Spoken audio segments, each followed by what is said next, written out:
Hey everybody, what's going on? Today we're talking about extensions and the thought that, hey, I really don't want to file an extension. I've never had to file an extension before. I'm worried that if I do file an extension, it's going to raise this red flag at the IRS. They're going to wonder why I didn't get my return in on time. And, I really don't want to put myself on the radar at the IRS.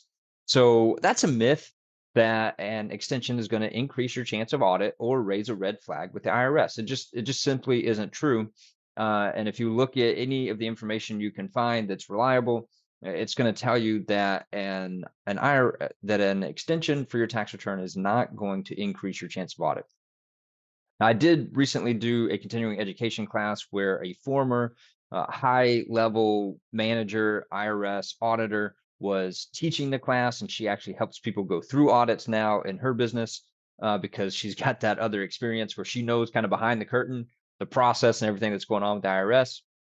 And she actually even said that if anything, filing an extension can decrease your chance of audit. When you file the extension, it does also extend the statute of limitations in which the amount of time they have to select your return for an audit. So typically, under most circumstances, they have 3 years from the time you file. So if you file in February, you're deemed to have filed by April 15th. So if you file anytime before April 15th, the regular deadline, then your return is filed as of April 15th, and they have 3 years from that date. So April 15th of 2022 to file a 2021 return, they would have until April 15th of 22 to 23 to 24 to 25. April 15th of 2025 to audit your return.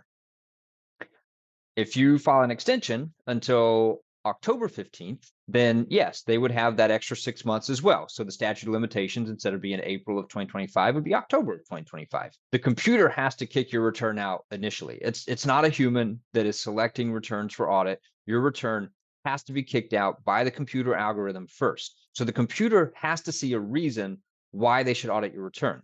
Filing an extension is not part of that reason why they would kick your return out. Now, the algorithm, to be fair, no one exactly knows all the factors that go into that. But the basic gist of it is they're going to compare your return to other people who have similar returns.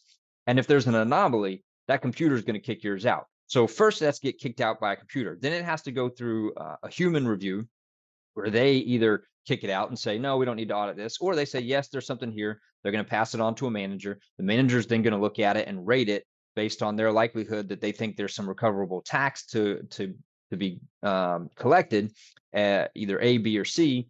So they're going to rate it and prioritize the work. Then they're going to give it to the people that they manage, the actual examiner, and then that person's going to rate it A, B, or C based on how likely they think it is and the priority of which returns they should work on first. And at any stage, these three humans can also kick your return and put it back out and say, we don't need to audit this. So it's got to make it first kicked out by the computer, then the three people. An extension just simply isn't going to trigger an audit for you. So that is a myth. There's no need to worry. An extension does not hinder or hurt you in any way. If anything, it actually gives you more time to get the return accurate. And so if the return is accurate, one, there is a less likely chance of you getting audited if you didn't make a mistake, or if, brokerage statements, they send out corrected forms plenty of times. And so if you file with the initial form that they give you and then they correct it 3 months later, well, then you're going to have an information mismatch with what the IRS has by the time they process your tax return. You're going to get a letter. And a letter is a form of an IRS exam. In fact, it's the most common form.